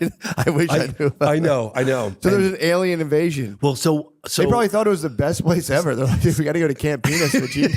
Virginia. I know, you can't make this stuff up. I know. Okay, It's so really what funny. happened? So the last time I was there after 12 years of filming on and off, a guy comes forward, and he was with flight control with the Brazilian government, military. And he's like, "Yeah, I was on duty that night, and I saw," this is January 20th, 1996, "and I saw USAF come in." And I was like, "USAF? United States Air Force, USAF. Flight come in and didn't have authorization to land." So he told some folks, like, I can't let this guy land. You need authorization. And then a higher up stepped in the room and said, "Let him land." Yeah. So he goes, "Yeah, this thing landed. Then one or two helicopters were unloaded, and they were flown to Varginha. They picked up some stuff, came back to the Campinas, loaded it on the plane, and the United States Air Force plane, back to the United States." Yeah. So that was when I became aware of the fact that, wow, there probably is a crash retrieval program going on. So when I started doing the program, the film that's out now, it was almost personal for me, right? Because I had no idea. Like, I was on Joe Rogan talking about moment of contact in April of 2023. Well, in July of 2023, the highest level intel officer, David Grush, testified under oath to a bipartisan group of lawmakers that there is a crash retrieval program, and he found it. Damn. Yeah. So that's the program kind of covers this unprecedented push for transparency on what the intel agencies really know about the phenomenon, right? What kicked that off? I was curious about that. Like, this is my thing. If things are like top secret, you have these giant kind of like, mechanisms of power controlling and hiding things. I do find it funny that they're like, "You swear you're telling the truth?" And they're like, "That you fucking got me, dude. Yes, I pinky promise." Like, it's a weird system we still do. Yeah. Well, Where it's like, you better tell the truth. And we're like, "You got me." So people think that the government suddenly had an epiphany and decided to be more transparent on the UFO phenomenon. That's not what happened. Yeah, I doubt that. Yeah, right. What happened was there were a couple of intel insiders, Christopher Mellon being one of them, former Deputy Assistant Secretary of Defense for Intelligence, along with Lou Elizondo and a handful of others, just small handful, that protested because of excessive secrecy. They found a loophole and walked some evidence from the Pentagon out on the front page of the New York Times, and that happened in December of 2017.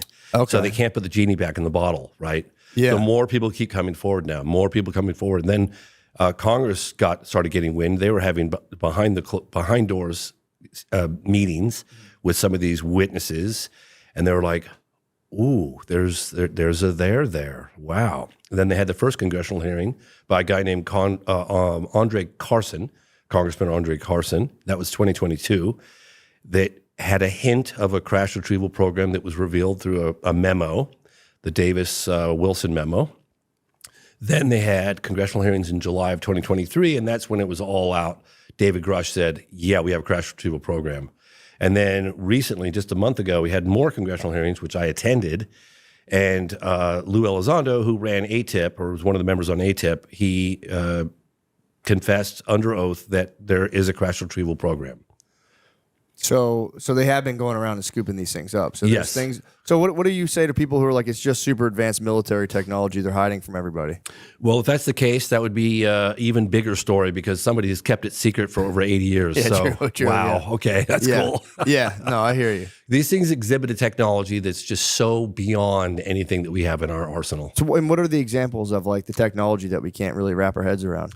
So you have objects that can hover without displaying any kind of visible means of propulsion. They can accelerate from a standstill to out of sight in the blink of an eye, right angle turns at high speeds, no sonic boom, no air disturbance, very little noise. Sometimes you'll hear a slight buzzing or humming noise, but that's it within certain proximity, some of the witnesses. And they fly rings around our fastest jets.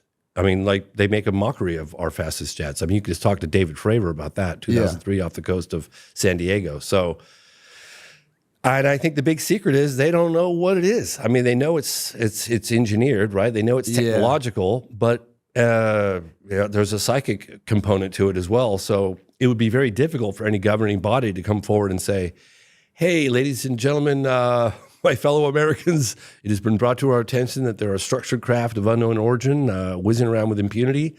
They fly rings around our fastest jets, so we don't know who they are, where they come from, and if they turn out to be hostile, we have no visible means of defense against them. Thank you and good night." Yeah, true. Everyone would be like, fuck this. Everyone would be like, "No!" That's why right now, when they don't know what these drones are, they're calling them drones because drones is a little less scary than UAP, right? So they're calling them drones, but they're saying, you have nothing to fear, and yet we don't know what the hell they are. So that's a little strange, because how could you say what something isn't when you don't know what it is? Yeah, true. Isn't it funny how the people we love most are often the hardest to shop for? Luckily, there's one gift that everyone on your list is sure to enjoy, an Aura digital picture frame. Named #1 by Wirecutter, Aura frames make it incredibly easy to share unlimited photos and videos directly from your phone to the frame.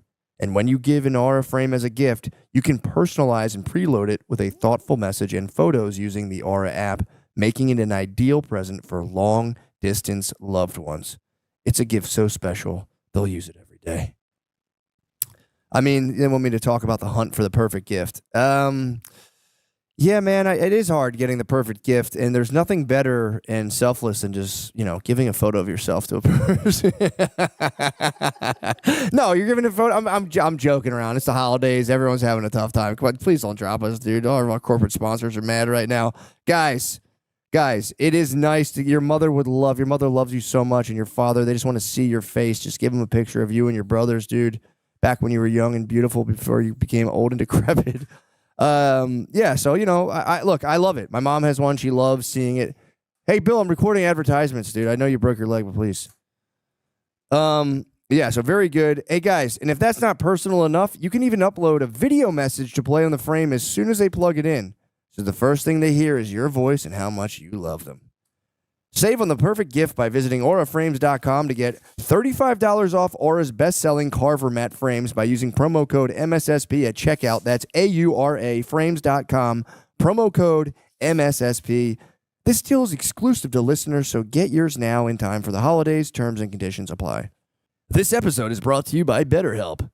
How do you stay cozy during the winter months? For some, wrapping up in a blanket with a mug of hot chocolate or watching a movie with the family is the best way to spend the month of December. Therapy is a great way to bring yourself some comfort that never goes away even when the season changes. I mean, what a beautiful message. Because your family will go away, but you can always do therapy. That is beautiful. If you're thinking of starting therapy, give BetterHelp a try. It's entirely online, designed to be convenient, flexible, and suited to your schedule. Just fill out a brief questionnaire to get matched up with a licensed therapist and switch therapist anytime for no additional charge.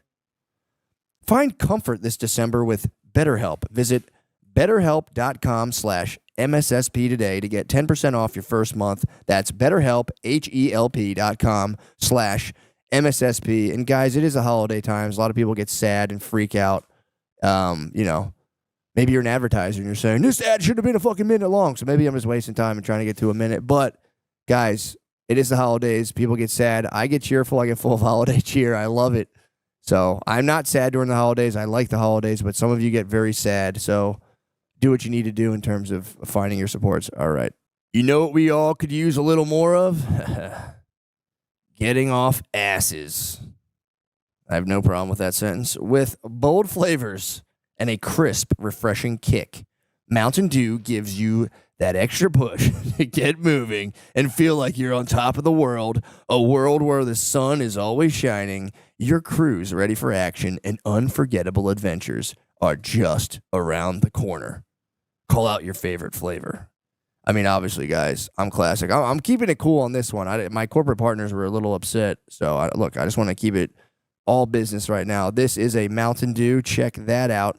Some of the verbiage is great tasting, refreshing, and has a citrus kick, which is very nice. Talk about what game/activity you'd play with friends. Honestly, I like to talk about that. I thought I was being pretty open and candid, with my branding partners, talking about what I was doing with my friends, but I don't know if they like my candidness or my candid nature. So I'm just going to say, me and my friends, we drink Mountain Dew, we hype each other up, we watch the game with each other, and then our wives come over. And I'm not going to talk about wife swapping or anything like that with our corporate partners, but we just have a good time, dude. Whatever, man. Just fucking do you, bro. The mountain is calling. You should answer. Grab your friends. Grab an ice-cold Mountain Dew wherever refreshing beverages are sold, and do the do. Yeah, it is deeply unsettling to be like, because, human beings just have this idea we're kind of like top dog in the universe. Yeah, So I know, right? it does threaten. I mean, I feel kind of weird. Like, what do you think I have two questions. Yes. What's the telepathic element you're talking about? I'll give you an example. There's examples like this that go on for decades. But so David Fravor, the encounter that took place, it's now commonly referred to as the Nimitz case. It was off the coast of San Diego in 2003. And he chased this Tic Tac looking object. It had no wings, no propulsion. It could hover. It was hovering right over the ocean. He could see it down below. There was 2 military jets that saw it. Got 4 people that got visual. Then they picked it up on the radar, and they chased after it. And as they were close, so the object was down just above the ocean surface, and it was darting around kind of like this. And Fravor said he was going to get a closer look at it at whatever altitude he was. So he started spiraling down to get a closer look at it. Jesus. And the Tic Tac object starts spiraling up. So it was mimicking his movement, but backwards. So he's spiraling down, it's spiraling up. And then he decides to kind of do a maneuver and intercept it, like cut it off. He gets right at it. He goes, this is about a quarter of a mile. And he goes, that sounds kind of far away, or half a mile, whatever it is. But in flight, it's very close. Yeah. No rivets, no seams. Like, what is this thing? And then he said it took off. Like, impossible. Like this, it did something that's just not even possible. And then it ended up at their, it's a strategic Latin launch that's like predetermined before. I'm trying to think the technical name they use for that. But in any case, it just showed up right at that exact tactical spot at their Latin launch. It's like, and he said he had like the hair on the back of his neck stand up straight, because that was like it. Basically, like I'm 5 steps ahead of you guys. Like, yeah, I even know where your Latin launch is, man. Yeah. So, and again, I could give you example after example. For after sure. example, Yeah. No, that but makes that's sense. just Though. one. That's Yeah, pretty crazy. Yeah. So what do you think are like the implications on like day-to-day kind of like human thinking and affairs? Say it's just like it's out, it's proven without any sort of doubt or whatever. It's proven that there is like life forms that just dwarf our kind of technology and understanding of the universe. What do you think that does to human beings? Think that's a good, or you think that'll like spin people out, or maybe make us be a little nicer knowing we have like other life forms watching us? Yeah. I think I always felt that it would be a little scary, right? But that's okay. I mean, reality's reality. It's been going on for a long time. It doesn't seem to be here to hurt us, because others might argue with me on that point, but for the most part, it seems to be a fairly benign. I mean, there are other aspects of the phenomenon that one might argue is a little scary, but whatever. That's a whole nother.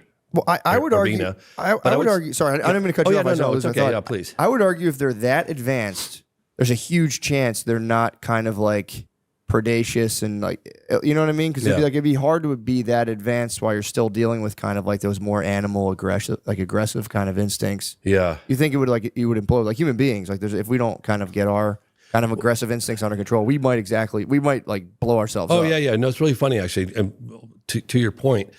I interviewed this guy, Robert Salas, who was a launch control officer during the height of the Cold War. And I think he was in charge of Minuteman missiles, but they were nuclear arms. And I'm not sure if it was Minot or anyways, one of these bases housing nuclear weapons, and objects were seen over the base, documented over the base, and then all of their vast majority of nuclear weapons went into a no-go situation. They were just shut off, and they're all independently controlled. I report about it in my film, The Phenomenon. And I talked to Salas about this, and it was funny. I could see why he was a launch control officer, because he's got this demeanor where he's just like super mellow and calm and just measured and just doesn't, he's like, well, James, the message I got from that is almost like taking matches out of the hands of a baby. Maybe you shouldn't be playing with these things. Yeah. And I was like, wow, never thought of it that way. Wow. I never heard of that. So they all just deactivated. Yeah. Oh, there's 50 cases in my film, The Phenomenon. I literally did a deep dive in there with the help of this guy, Robert Hastings, who wrote the book on it. And you'll hear officer after officer after officer about incursions over military bases. They seem to be like some people had put it, like a moth to a flame. Like anytime there's nukes around, the phenomenon kind of just comes around. Check it out. Yeah. Wow. Mm-hmm. Damn, Yeah. that's crazy. Yeah, Senator Harry Reid, former Senate Majority Leader Harry Reid, gave me an interview. I think it was like 2019. And he was the one that started this, one of the key people that started this UFO investigation, ATIP, Advanced Aerospace Threat Identification Program. Before that, it was OSAP. But in any case, I asked him, and it went on for 10 years. It was never meant to go public. But again, people had protested from the inside from excessive secrecy and walked some evidence out of the Pentagon onto the front page of the New York Times. And it went on for 10 years. It was found out in like at the end of 2017. It started around 2008, 2007, something like that. Mm-hmm. And I said, what were some of the more astonishing aspects of the phenomenon that you learned during that 10-year Pentagon investigation? And he goes, right away, just like that. He goes, they're interested in our nukes. And I was like, oh, whoa, I'd heard about that a little bit. So we did a whole segment on it within the phenomenon of Wow. That's So, pretty crazy. Yeah. And there are a lot of incursions going on, military bases all over the place still. So I don't know. I think it's a far more complex issue than one might, gather. Yeah, true. It just doesn't have like one easy explanation. I've been doing this 30 years and I don't know what the hell's going on. Yeah, it's one of those things that does. I wish I did. Well, it kind of dwarfs the perceived power of governments, where you're like, the United States, where like we have all these missiles, or like the cutting edge of technology. And then you see something that's so much more advanced. If it's really buzzing around, kind of like it makes the government less authoritative almost. So you're kind of like, all right, dude. Like, I thought it would have a unifying effect on all of humanity, quite honestly. I mean, if there's an outside force, I mean, Reagan had talked about it, but he used it more of a threat. But if you have something I think it would unify us. yeah, Excuse me. I remember interviewing Apollo astronaut Edgar Mitchell, and he was Apollo 14, sixth man to walk on the moon, and he said on the way to the moon, he was so caught up in all the data, and he might as well have been a simulator. But coming back, he got to kind of really just look at the Earth and look at and really feel what he was doing. He was hurling through this little tin can through the vastness of space and darkness. And he goes, you don't know dark until you've been into space. Like it's a vacuum out there. And he goes, I looked at Earth and I watched it slowly getting bigger and bigger, and all those invisible lines, I didn't see any territories, and I was imagining all the wars that were taking place and all this. And he really felt, not just saw, but felt like humankind as one race, one, you know what I mean? One people kind of thing. And I think that this reality will help accelerate that. Yeah, in my opinion. I think it's a good thing. But you get a lot of people who start being like, they're trying to use this to start up a new world government and blah blah blah blah. And it's like, I don't think they have control of it. I really don't. yeah, I would argue Someone that. who's investigated all around the world for 30 years. There's no way. I you're don't thinking- think that I think that they're doing what they're doing. True, and it's one of those things where it's like, if there say for argument's sake, say there were some just human beings who are so powerful they were engineering these kind of crafts. It's like, well, guess what? They're going to do whatever they want, whatever. Yeah. But yeah, I think that's awesome, man. I think it's pretty cool, and I think it is I don't know. I think it's good for people to have kind of shocks to their system, and I think the UAP kind of like reality does of other that. life forms is Well, a I good mean- shock to the system in a way. I mean, if you look at the program, you'll see, refreshingly, you'll see a bipartisan effort. You'll see Democrats and Republicans working together, being civil, and like really trying to get to the bottom of it. And I love that. Yeah. about that. It's uniting Congress and our elected officials, no question about it. You're looking at AOC with Tim Burchett being really kind to each other and calling each other colleagues, and it's very I love that. I think we need more of it. Yeah, So, because you can get so into your like hometown versus a country. You know, you're like ants on a hill. You're like, this is this huge place. Then you get a cosmic perspective, and you're like, right? oh, fucking that's Right? nothing. They should send all politicians into space. They should. That'd be awesome. Or just give them a ton of LSD. There you go. Either or. Sure. Is it possible that this is it's us, but an ancient civilization? Like if Elon Musk or Bill Gates, if something happened now, they would just go into their bunkers, and they have huge bunkers, and their civilization would grow for thousands of years. And everybody else on top, we decelerate and we become back to cavemen.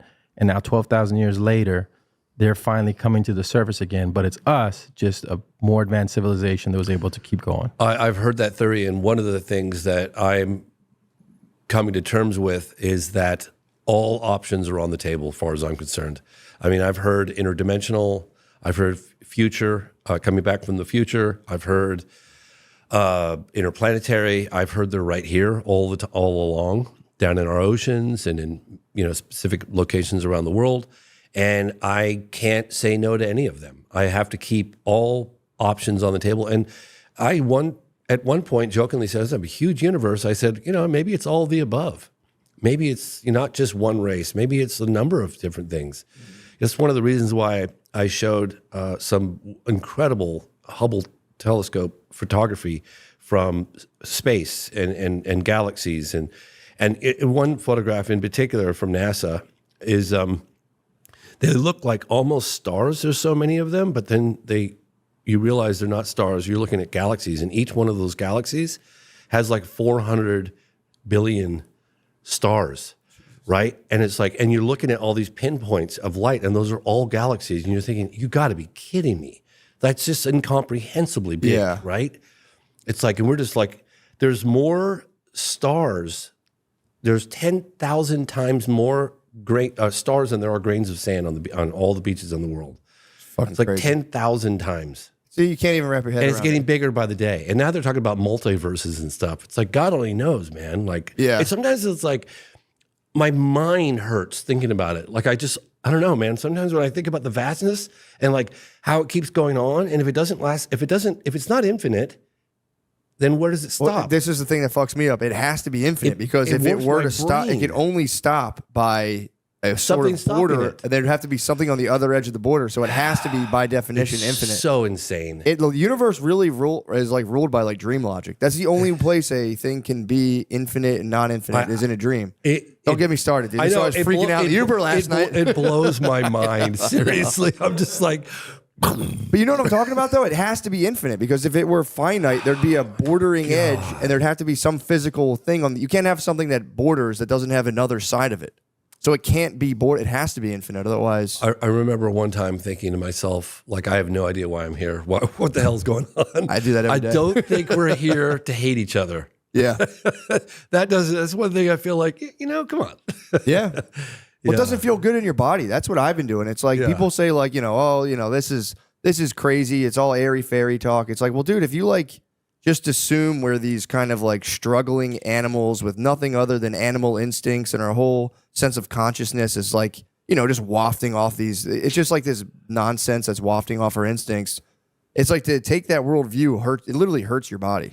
Yeah. So it's like, I agree with you, man. I Right. think if you kind of open yourself up to like the kind of cosmic scale, becoming basically a cosmic patriot rather than your country or people be mad at me for that. Like, ooh, but you can like your country, but also be like, I'm also a citizen of the universe. And just Absolutely. opening yourself up to that scale I feels good. I remember asking Edgar Mitchell. It was really funny because we're in the middle talking about UFOs, and he like kind of grew up in Roswell, the surrounding areas. And so he knew all the ranchers from back in the late 40s, early 50s, actually even earlier than that. And I was like, God, I'm so sorry to ask this question of you because I'm sure you get asked this all the time. What was it like to go to the moon? And he's like, well, James, if you'd like, I'll tell you, And so I got such a detailed description of what it was like, right down to when they landed on the lunar surface. They were hearing these macrometeorites pelting the skin of their craft, and they've been up basically for 3 days. And NASA's like, you guys need to go to sleep, and they were like, oh no, man, I want to. They tried to go to sleep, and then they were too excited. They were like, told NASA, we're overriding your recommendations. We're putting our suits on. We're going. Wait, so they were up for 3 days straight, and they were just like, Yeah, "Oh, they, man." and they couldn't sleep. They were on the lunar surface, and he said they put their suits on, and they went out there, and he's walking around the lunar surface, and he says he sees off in the distance this blue marble. I love sharing this story because it's so crazy. This blue marble suddenly rise. It was an Earthrise up from the moon, and he said there it was, this oasis of life, suspended in the darkness of space, the vacuum of space, such a hostile environment around it, right?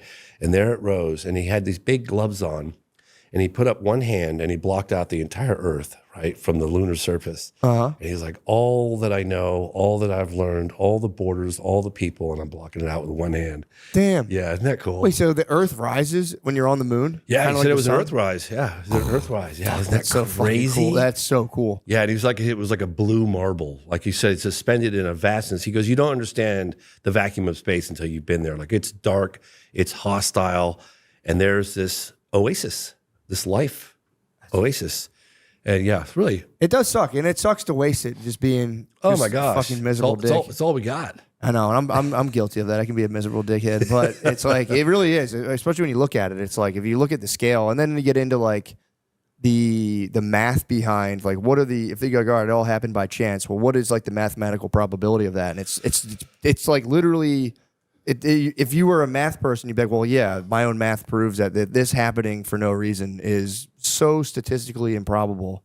It's crazy. Yeah, and they go, well, it's just because the universe is infinite and that anything can happen. It's like, okay, like, all right, yeah, that's cool. You know, I wonder sometimes if we just like, I used to think back when I first started this, because I was like, I would go into the field. I wouldn't just read books or go to conferences. I would actually go to locations and meet with witnesses on UFO sightings all over the place. And so I knew the phenomenon was real. I mean, unless everybody I was talking to, including pilots and FAA officials and civilians and governors, all lying, I was like, well, maybe, you know, it's such a big universe. It's, you know, the galaxy, whatever, Milky Way, we probably just get periodic visitation for whatever reason. The governments decide to cover it up. That's what I thought. Sure. But now, all these years later, I'm like, oh my gosh, now I feel like I know less today than I did when I started. Yeah. Because like you said, like, could it be time travelers? Yes, it could. Could it be interdimensional? Yes, it could. Could it be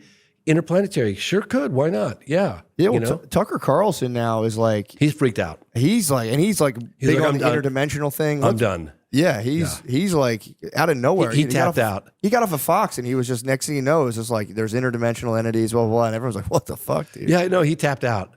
What do you mean he tapped He's out? not doing the UAP anymore. He just doesn't even want to. He doesn't even want to talk about it. He learned certain things, and he's like, "We're done. I'm not doing this." And it's funny actually because one of the things that Senator Harry Reid said to me was that they were just trying to get some of these senators to look at the data, look at the evidence, and they were so dismissive of. They said it's demonic. And I'm not going to engage with that. So because they couldn't explain it, or for whatever reason, it was just written off. So there's that wing of the elected officials that have looked at it like that way. I don't know if they're still looking at it that way, but they were like, it's demonic, and we don't want anything to do with it. I'm not even going to look at it. Damn. That's what he told me. Yeah. Yeah, and even people within the Pentagon saying that. Yeah, I mean, it makes sense especially if you're like an older man, and typically politicians, and I would say even more so like military people. A lot of them are sort of kind of like a rigid, kind of like insulated, and like not like they're not saying like they're egoic, but it is like they have a very kind of top down way of thinking, and like stuff like this is just like there's no time for it. You know, one of the people in the part of the UAP task force, I'm not sure what year he was involved, but his name is Lenval Logan, great guy, and. He goes, it's crazy. He goes, we pick up a Russian MiG or something on the radar, and it's all hands on deck. And yet, when it doesn't have any markings on it, we can't identify it. It's like nothing to see here, folks. It's like he's like, well, how could that be? What? Like if it had a Russian flag or a Chinese flag, it would be all hands on deck. Yeah. But because it doesn't have that, it's flying rings around. We can't stop it, control it, whatever. It's like nothing to see here, folks. Yeah. Oh, that's kind of nuts. That's what he said. Yeah. There's got to be some sort of directive. Like I said, if you're military, there's rules for everything. So to be like, We'll get that He's later. like, don't how worry. can that be? I was like, it's a great quote. It's one of the quotes at the end in the credit. I always like to, when I'm editing a film, I'll get a lot of what I call GMs or golden moments, and I always paint those. I color those like a gold color, and then I put them. If I can't find a place for them in the movie, I tuck them aside in my GM, basket, and then at the end of the film, I'll go, oh God, can I squeeze these in somewhere? And if I can't squeeze them in, one time I was like, why don't I just sprinkle them throughout the credits? So now I always love doing that. What I'll do is I'll get my little GMs, and that moment with Lenval Logan, who's part of the UAP task force, is sprinkled in the credits at the end. So That's awesome. If you do watch the program, watch it all the way through the end because there's lots of cool stuff sprinkled throughout the credits. That's awesome, man. Yeah, That's isn't that good. fun? That is a good idea. Yeah. Damn, man. So we'll wrap this up. I think this has been awesome, by the way. Thank you. Oh, cool. Thanks. My question is, so say if somebody, the biggest doubting Thomas or one of the, if someone pretty close-minded is like, I don't even want to think about this stuff. Do you have like one kind of like silver bullet you'd be like, check this out? Or would you just... I would have to say that if you watch the program and you still think there's nothing to it, I think that's going to be nearly impossible. I really do. Okay. Just because of the bipartisan effort, the congressional hearings, people testifying under oath, some of the video photographic cases and radar. And look, the DOD's, begrudgingly admitting that the phenomenon's real. They're not lying anymore about that. Yeah. Right? I mean, they're trying to control how this stuff comes out, but it's happening. It's coming out, okay? So one can speculate all day long as to where it's coming from and what's its objective or agenda.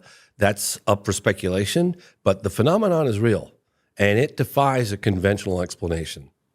Awesome. Dude, thank you so much, James. appreciate Thanks it. for doing this, man. Of course. Watch the program. Thank you, James. Of course. Later on.